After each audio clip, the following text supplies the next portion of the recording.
This is your ultimate stop for everything sports. The Golden State Media Concepts Sports Podcast. Should I say more? From the NFL, MLB, the NBA to MMA, it's all in here. The Golden State Media Concepts Sports Podcast. Listen now.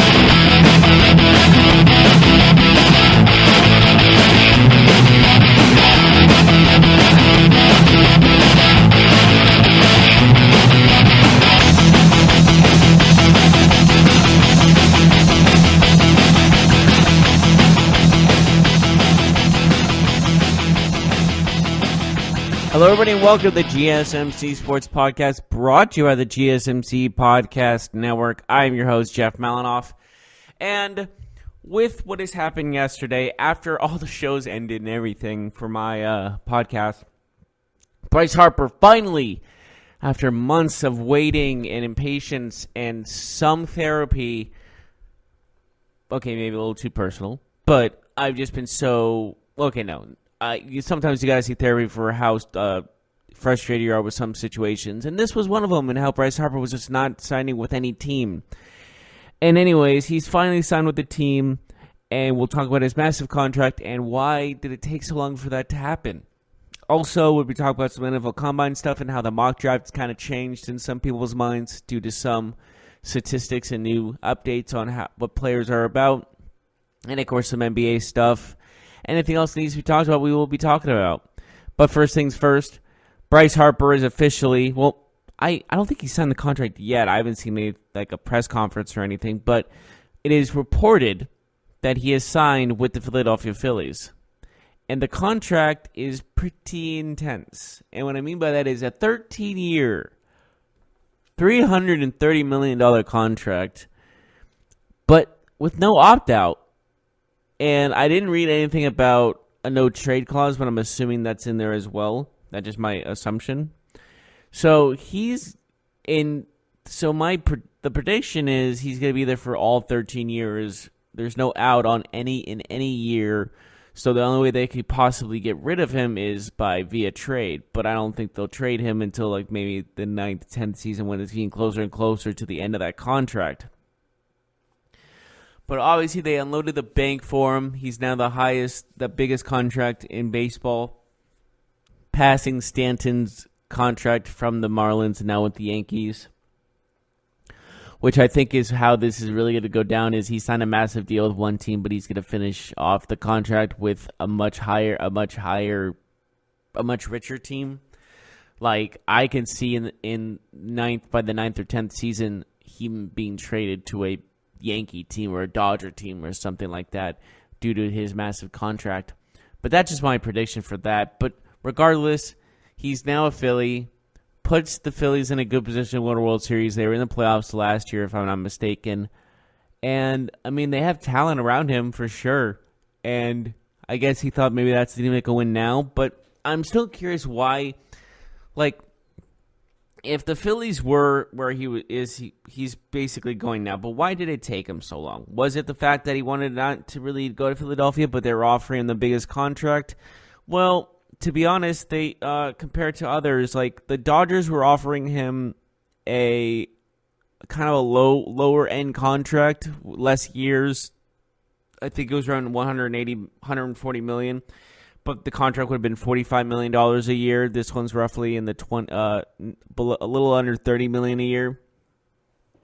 So it's not like that. It's not like that was the problem. Obviously, he wanted a long-term deal, and supposedly the Giants offered him a 10-year contract themselves. But I mean, I don't understand what took him so long. I don't understand what was the wait. I don't understand the situation why this took so long to really go through, because there's really not a reason.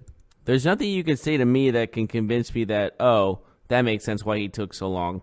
Maybe he wasn't getting the contract number he wanted or whatever, but it just seemed to me that the waiting was unnecessary because he got the contract he wanted, basically what everyone expected him to get, roughly that, or like in the $400 million range. But the main thing with that is the Phillies were the front runners as soon as the offseason began. And it seemed like he was not I guess destined might be the better word to go there. But again, he took so long that really puts the question of like how broken this system is when you're looking at a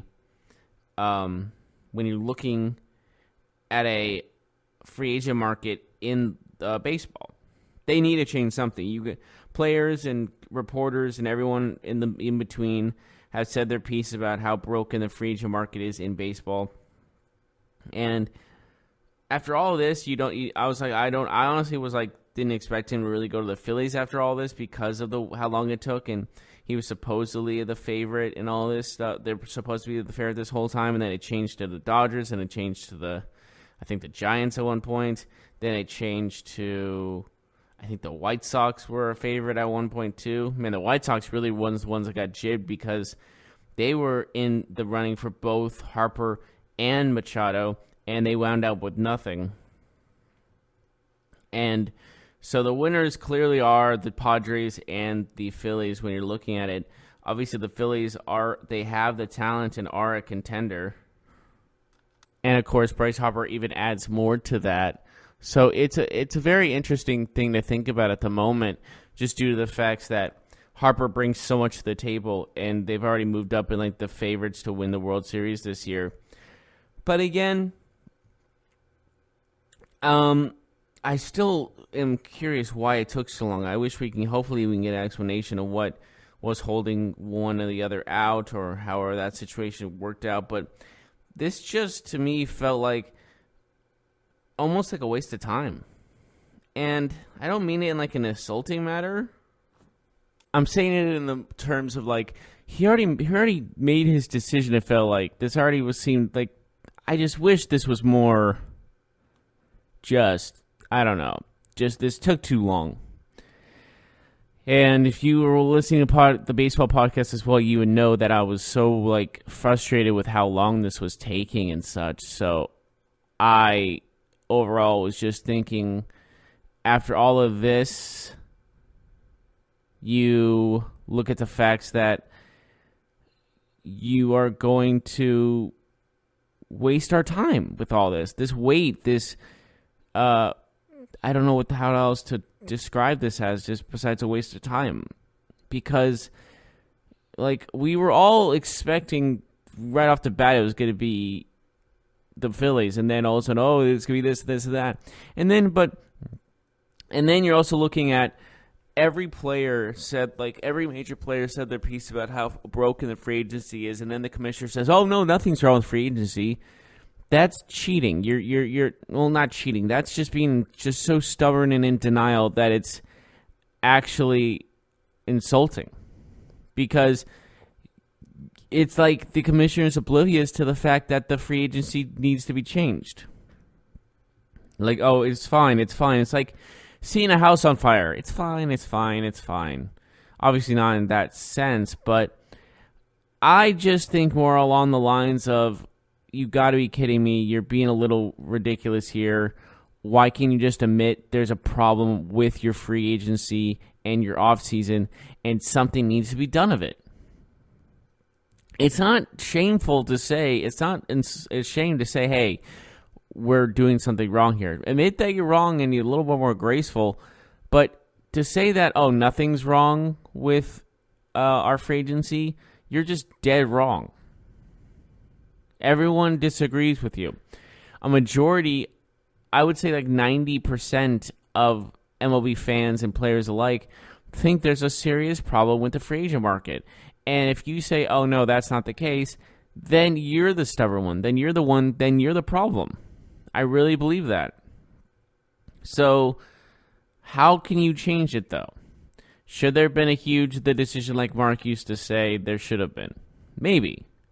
But would have been a little more entertaining, and would have been so sudden, and we could have done something to predict that. But or a show about it instead of as I was editing the shows yesterday and putting them on iTunes and all that, and putting them on YouTube and stuff like that. that's when it happened. So it was too late for me to record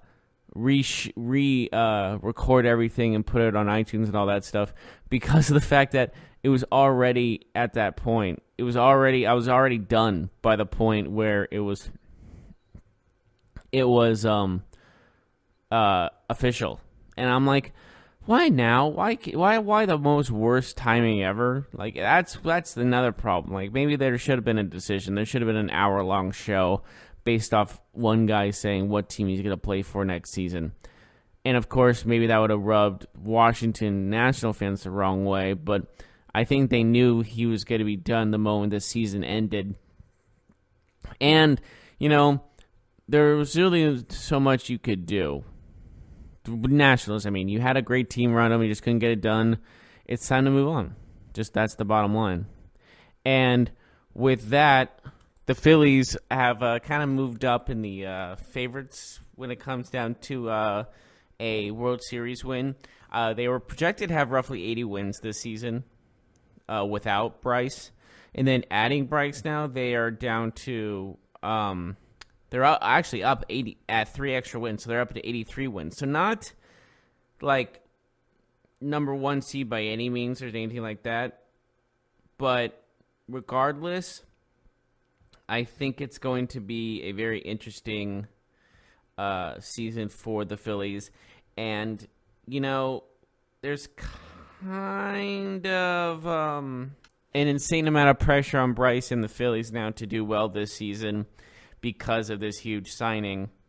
And so I think this season's like you got to hit at least a little bit, And what I mean by that is just you got to get into the playoffs.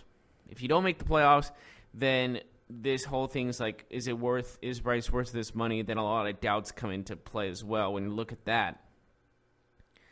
And then you look at, they just wasted this money because they can't get over this hump if they don't win the World Series in the next, let's say, 4 or 5 years. Because then this will look like a failed project. And I don't think that's what this team is looking for. This team is looking to win now, obviously, or just, they had their franchise player. And they have a guy that can sell tickets. They have a draw on their team.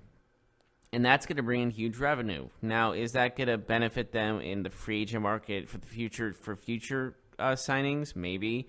But overall, this seems like, I wouldn't say a big gamble because Bryce Harper is that kind of player. He's a top 5 player in the league, no doubt. But does this leave like a lot out when it comes to the supporting cast, if you will, of him? When you're looking at pitching and that rotation and your closer and your defensive, other defensive pieces you want to add to that team? Because paying him all that money, I feel like would leave then can they afford another player that could benefit them besides Bryce Harper? I know this team thinks they can win now, and I understand that, but I think there's just still a lot of unanswered questions that need to be answered by the beginning of this season. And we'll see how spring training goes, and we'll see how all that transpires before before opening day. But definitely something to think about overall when you're looking at the Phillies' future. But all we know is, as of now, though, he's there for 13 years. He's in Philadelphia for 13 years. He can't get out of it. There's no opt-out. And I think the only way he can get out of the team, but thing is, if he goes off the team, he keeps the contract. So if he does say, one day, what, I want out of Philadelphia, I want to trade, who's going to pick up that contract? The only 2 teams I can think of that can pick up that contract are the Yankees and the Dodgers, for obvious reasons. Maybe Boston, ? Maybe San Francisco. Because they offer kind of the same thing that the Phillies did, so it makes sense. They could technically go for it. But really, it's hard to find a team. It's going to be maybe even nearly impossible. Not because he's not talented, because he is, Bryce Harper, But because his contract is so massive, who wants to pick that up? Who wants to pay him that contract? Because that's an absurdly high contract. But again, I digress. But that's the biggest news so far this whole week. But we're going to take a short break. When we come back, we'll talk about some stuff that happened in the NBA. And then we'll probably finish up the day with talking about the Combine and how the new mock drafts are looking. And we'll be right on that when we return.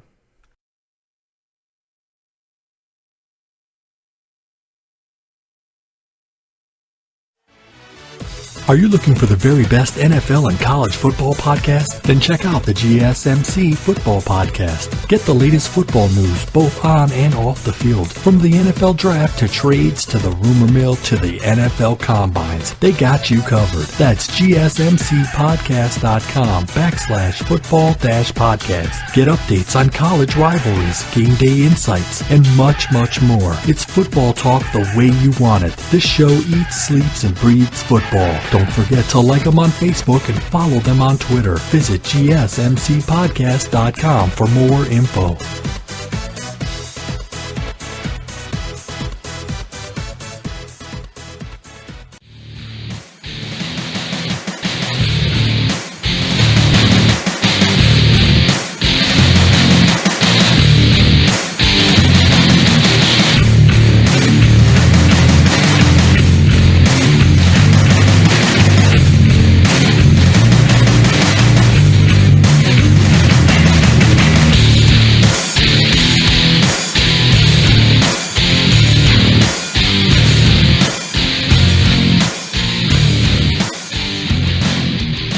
Welcome back to the GSMC Sports Podcast. Talking about the NBA now. We just finished up with the Bryce Harper talk.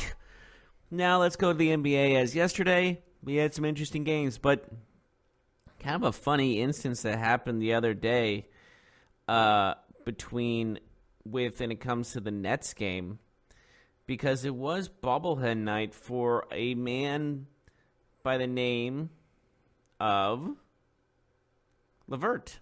Remember, it was LeVert bobblehead night. And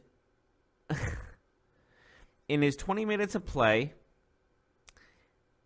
0 for 5 on field goals, 0 for 3 on three-pointers, and no free throw attempts.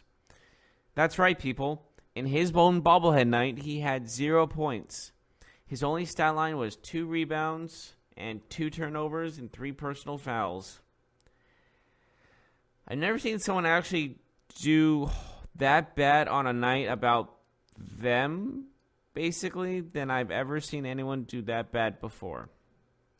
It's like, hey, we're doing a night for bobblehead. You should get like 30 points to really sell those bobbleheads. You got it. 0 points. 0 for 5. Didn't even try. Well, I mean, technically he did try, but there comes a point where you're like, are you kidding me? You should do if you're gonna do a bobblehead night for someone that's gonna sell, maybe do the guy that scored 28 points that night, and that's D'Angelo Russell. And the man also scored 40 on his birthday, just saying.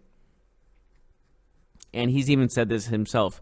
Him being traded from the Lakers to the Nets is probably the best thing that happened to him. And right now, you can consider him an elite guard in this league for sure, because of the fact he's playing at an all-time high level for himself. And he's getting the job done. I think that's the bottom line, is he just knows how to win. Or not, maybe win is a strong word, but knows how to play the game and knows how to contribute to the team. So they're making the playoffs basically on the back of D'Angelo Russell for sure. And it's impressive to say the least, because of the facts that he went to supposedly a weaker team, D'Angelo Russell did, that is, and played even better than he ever had been. Maybe that shows a better coaching a scheme for him in the Nets than in the Lakers, or it shows more patience for him on that team, or it just, you're the man now, step up, and he stepped up his game. I'm not sure exactly how this all went down, but bottom line is, after as soon as he got traded to Brooklyn, he's been playing at a level that only few can get to in the NBA. And rightfully so deserved All-Star Game selection and all this. And honestly, he's just been phenomenal. There's nothing really much you can say about him other than he's just been phenomenal. And that's extremely impressive considering how bad he was in LA. Basically in LA, he's considered a draft bust, and nowadays he's more than that now. He's kind of a big deal now there. So I'm looking forward to seeing all of that goes out. And bottom line is, this season looks to be D'Angelo Russell's best, and you can't deny his success. And I'm loving the way he plays. I think that's just the bottom line. And it's getting the job done. He's doing things right. He just knows how to get it done. It's extremely impressive. And I'm very happy for him because, probably didn't get a lot of love leaving LA. So he made a point that he was worthy of the high pick he was in the first place to the Lakers. And he got the job done when he got his number called. So good on him in that aspect. That was Wednesday's game as the Nets did fall to the Wizards. That game with LeVert having those 0 points, 125-116. But that was also the Dwayne Wade game, winner one, and we talked about that the other day. But I just want to talk about that because I thought that was funny. Yesterday's games, however, we had probably the biggest matchup of the year so far. We had two of the top teams in the East, the Cavaliers and the Knicks. Wait a second. Oh, right. I was looking at the standings upside down. I apologize. Let me just flip them back up. Oh, that makes more sense. They're both at the very bottom. Two of the worst teams in the NBA. Well, I guess if you want to... Okay, so basically the Cavs are a tiny bit better than the Suns, as well as the Knicks are a tiny bit better. So the Suns are the worst team in the NBA record-wise. But if you're looking just overall at play and talent, you might have to say the Cavs or the Knicks or the Bulls or the Suns. It's a four-way tie for how ineptitude works in the NBA, and three of them are in the Eastern Conference, so you can do your math there. You can figure out who's the better conference in the long run. But, again, that was a huge game of the who's worse. And it turned out to be the Knicks, and that's why they're below them. And other games that happened, Jazz beat the Nuggets. Sixers beat the Thunder in a very competitive game, 108-104. Simmons with a triple-double himself, 11 points, 13 rebounds, 11 assists. He's just not a flashiest triple-double in the world, but a triple-double nonetheless. For a point guard, it's pretty impressive. Of course, him at the size of a point guard, he could be a power forward, basically. Then Tobias Harris, the trade seemed to be going well in the favor of the Sixers as he gets 32 points in this night. Jimmy Butler with 20 points himself. Sixers are, honestly, if I had to make a guess right now, I've been picking the Raptors or the Bucks to win the East. I think the Sixers might steal it from them. I really do.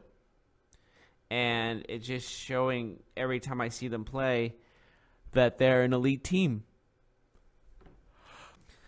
And they can beat anybody. And they beat a very game Thunder team with Westbrook and Paul George manning the helm on that one. Rocket beat the Heat. There was kind of a cool moment between Chris Paul and Dwayne Wade at the end of the game, just exchanging jerseys and showing respect to the legend before he retires. Dwayne Wade, that is. But I think the main story here is, even though James Harden's streak of 32 games with 30 points or more is over, he made up for his missed day, I guess his day, the time he missed his streak, and the day the streak ended is what I mean. It's hard to really put that into terms. Sorry, it's early. Don't hate. But regardless, I think it's also due to the fact that Harden had 58 points. 58 points, 7 rebounds, 10 assists, 8 of 18 from the 18 of 18 perfect free throws. 18 free throws is a lot of free throws. But regardless, he made up for his 28-point low performance to end this streak of 30 points or more by getting 58 points. I think that's a good constellation. Still up there for MVP. Not going to leave out Giannis yet. And probably not leaving out Paul George yet either. Those are my top three if I had to make my top three selection at the moment. So with that, I say that Harden's still looking elite as ever, if not more. And just imagine if the Thunder really paid him that max contract he was asking for and paid the luxury tax, then Kevin Durant might still be there and they might have championships. That's one of the biggest what-if stories I believe in this modern era of the NBA is what if James Harden stays with the Thunder? He signs a max contract. Do they win a championship with 3 MVPs? Because after that, yeah, he did win MVP later on in his career, but this team had 3 league MVPs, the Oklahoma City Thunder. One, obviously Russell Westbrook, and then Kevin Durant, and then they had James Harden. They had 3 league MVPs, 2 future ones at that time.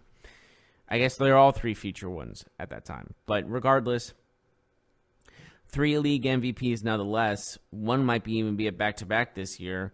So just really shows how the Thunder really screwed up this dynasty. Before they were the Warriors, before the Warriors were the Warriors. That made sense. Say that 3 times fast. The Warriors were the Warriors. Come on. Every time I say the word Warriors, I think of that movie back in I think it was the 80s or 70s. I think it was called Warriors. He goes, Warriors, come out and play. I always think of that movie. I'm trying to remember what it's called. I think it is called Warriors. I could be completely wrong, though. But regardless, it's one of those infamous sayings that you just, even if you haven't seen the movie, you know where it's from. So that's just my take on that. I know that's completely unnecessary, but I thought that'd be a little fun fact. But anyways, moving on to other games that happened yesterday in the NBA. Pacers beat the Timberwolves despite Karl Anthony Towns having 42 points and 17 rebounds, playing like the cat that we know and love. But the thing is, with the Pacers, they're still an elite team in this NBA. Everyone thought, including myself, thought losing Victor Oladipo would drop them like a hat or drop them like a rock. And they keep winning. They keep winning games. They keep getting the job done. And they could be a dark horse going into the NBA playoffs for sure. There's no question about it. This team is special. And overall, if you had to pick a dark horse, if no one else is picking them, and you're in Vegas, I think you should just go with Indiana when it comes to winning a championship. Why not? Do you want to get only a $5 back if you want to, or $2 back, or go even if you want to bet on the Warriors winning? Because that's kind of a given now. They're going to win, but it's always nice to know the unpredictability that there is a chance that someone else can win besides the Warriors. Whew. Got that out of my system.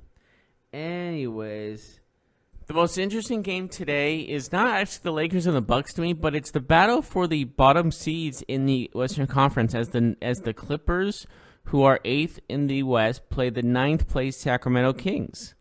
They've lost a couple games in the Sacramento's on a 2-game losing streak. The LA Clippers lost their last one. And so with that, it's going to be a very key game to, if the Kings want to make the playoffs, they got to win this.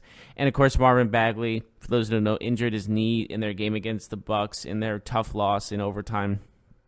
And with that, it says that he has a sprained knee and will be evaluated in 1 to 2 weeks. Reevaluated 1 to 2 weeks to see how his knee is doing. And if he is gone for an extended period of time, this will definitely hurt the Kings' chances of making the playoffs because he's a very important factor of that team. But we'll see how everything goes there. But there's also, like I said, there's the Lakers and the Bucks, Giannis versus LeBron, a battle of two titans going at it. And, it's going to be very interesting because one's going for league MVP, and that's Giannis. One's kind of already has been there, done that in LeBron James. And so we'll see how all that goes. But we are going to take a short break, and when we come back, we'll talk some football because there's some exciting news based off some free agencies and certain safeties and what they want as a contract. And we'll be right on that when we return.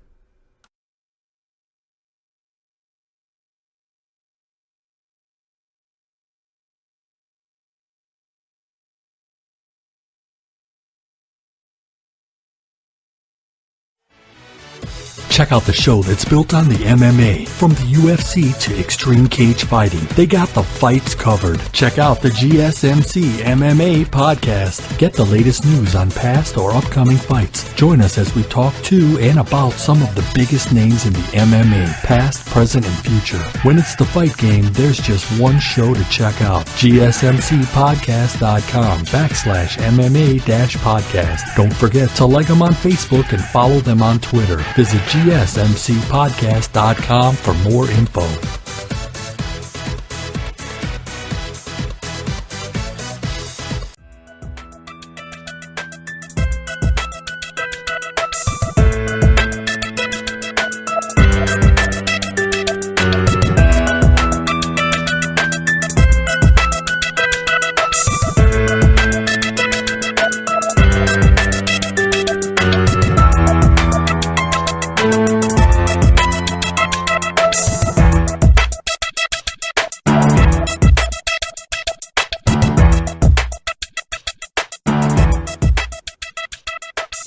Welcome back to the GSMC Sports Podcast, going from basketball to football. Earl Thomas, real quick, wants to become the highest paid safety in the NFL, as reports say. With the deal worth more than $13 million annual contract of chief safety Eric Berry, Clarence Hill of the Fort Worth Star-Telegram reports that's not good news for Cowboys fans, and had their hearts set on their team signing Thomas, because them and the 49ers were the two teams that were really looking to sign him the most. Of course, Richard Sherman was the one that was pushing because he's on the Niners now.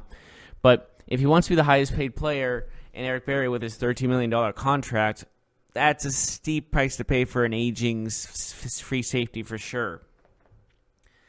But does he still have some in the tank? I think he does, absolutely. He's still a very talented guy. He is coming off a major injury, that is true.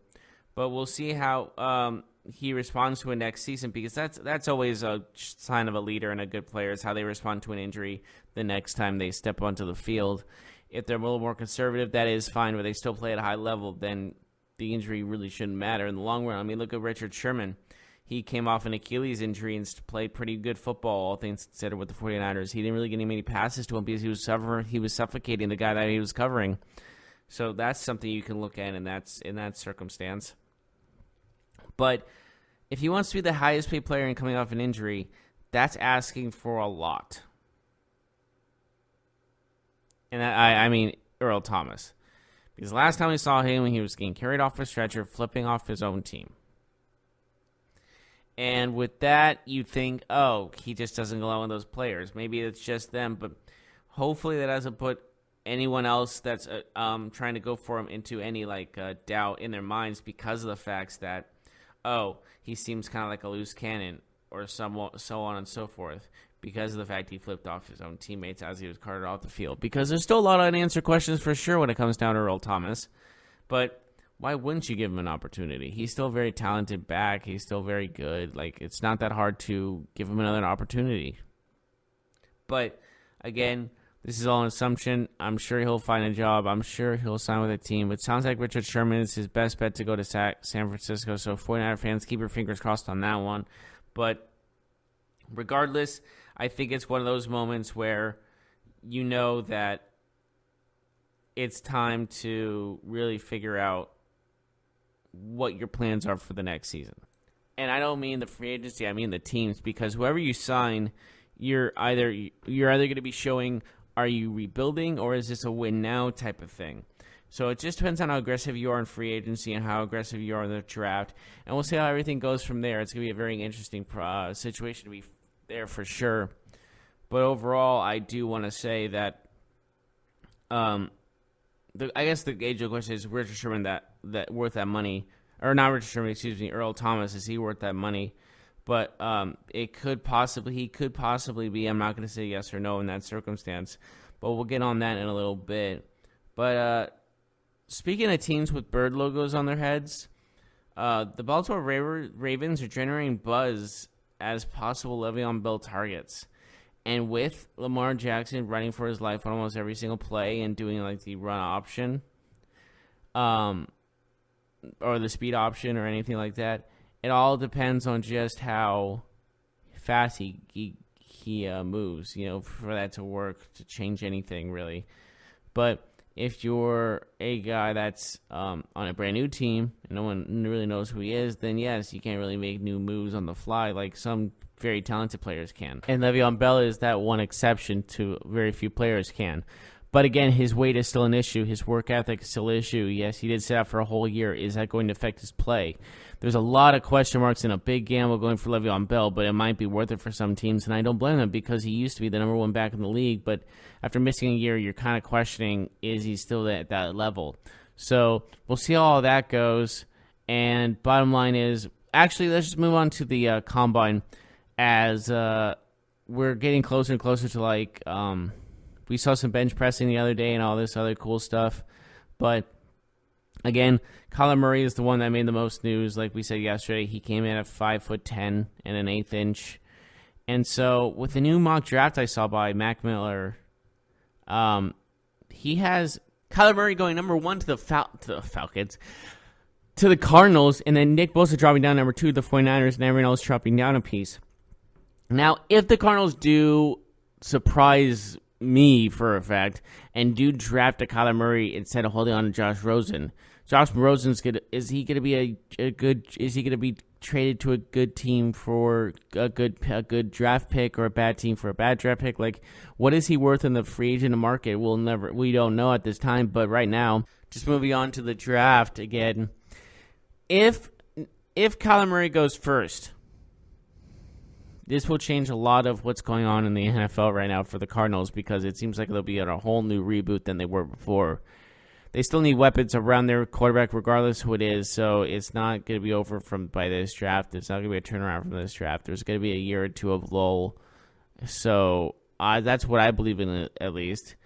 So if I had to choose to go with Kyler Murray, go with Josh Rosen, maybe just stick with Josh Rosen for now because it's only been a year and he has no good supporting cast.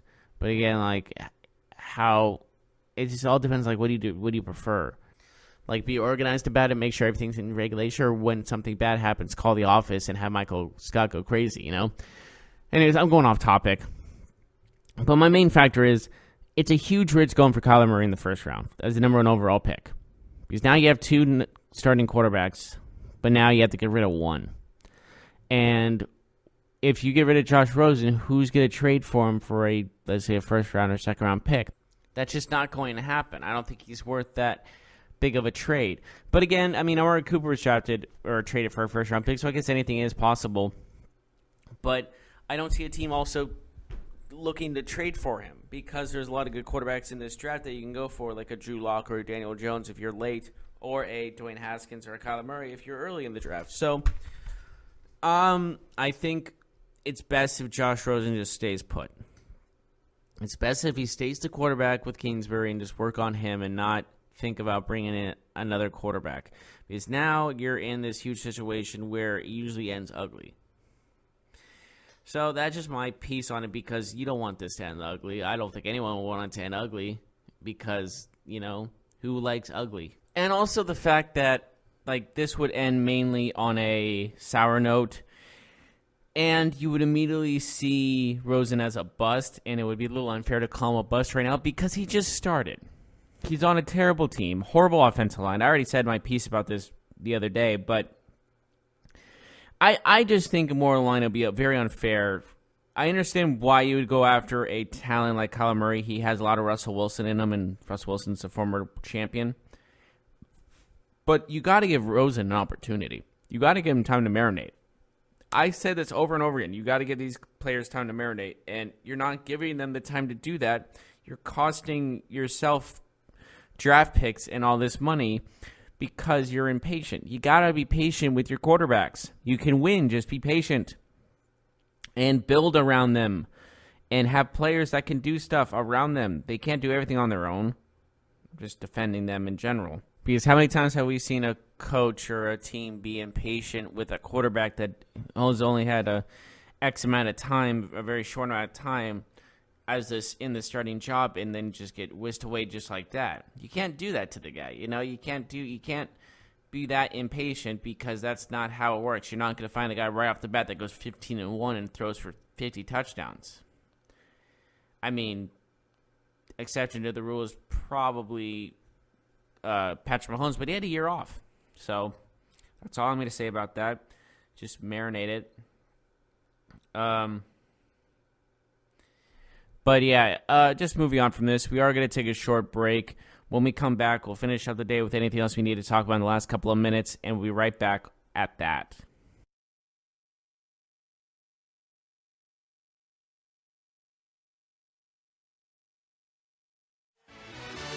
Are you looking for help for your fantasy football team? Check out the GSMC Fantasy Football Podcast. Get today's best advice on who to start, who to sit, even who you should draft. From sleeper picks to red-hot lineups, they got it all covered for you. That's gsmcpodcast.com/fantasy-football-podcast. We'll cover traditional leagues, dynasty, PPR, even IDP leagues. When you need fantasy help, there's just one show to hit up. Don't forget to like them on Facebook and follow them on Twitter. Visit gsmcpodcast.com for more info.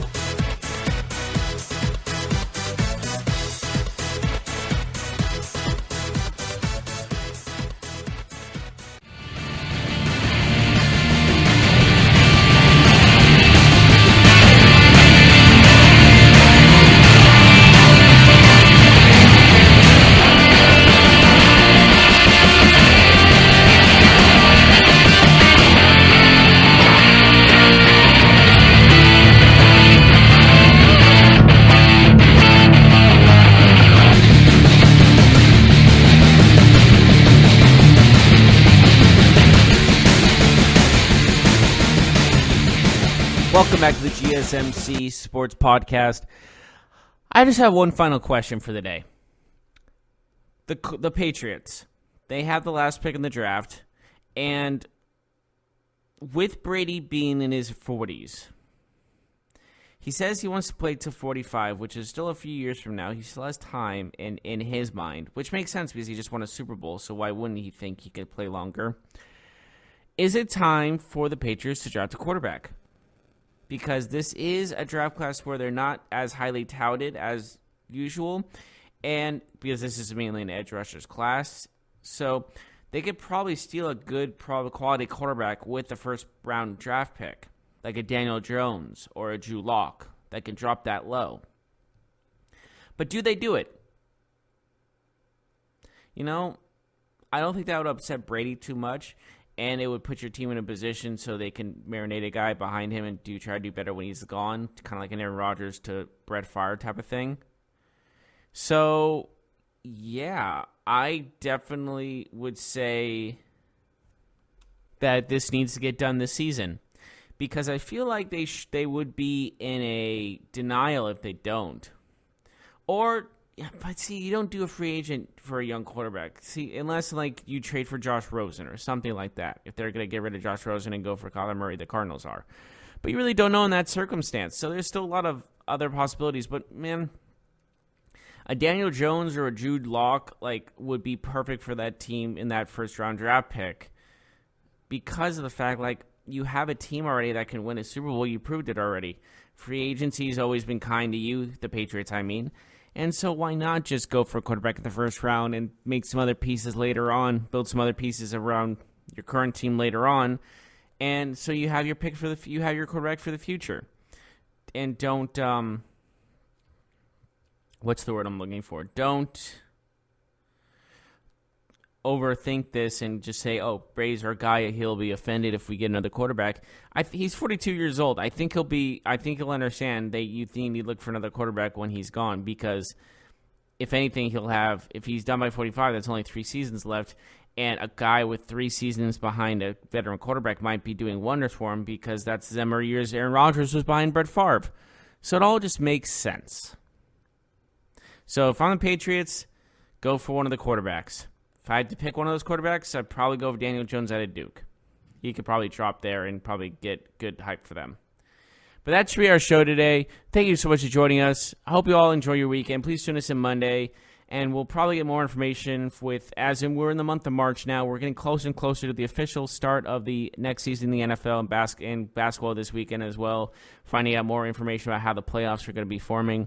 But as always, I'm Jeff Malinoff, and I'll see you next time. You've been listening to the Golden State Media Concepts Sports Podcast, part of the Golden State Media Concepts Podcast Network. You can find this show and others like it at www.gsmcpodcast.com. Download our podcast on iTunes, Stitcher, SoundCloud, and Google Play. Just type in GSMC to find all the shows from the Golden State Media Concepts Podcast Network. From movies to music, from sports to entertainment, and even weird news. You can also follow us on Twitter and on Facebook. Thank you, and we hope you have enjoyed today's program.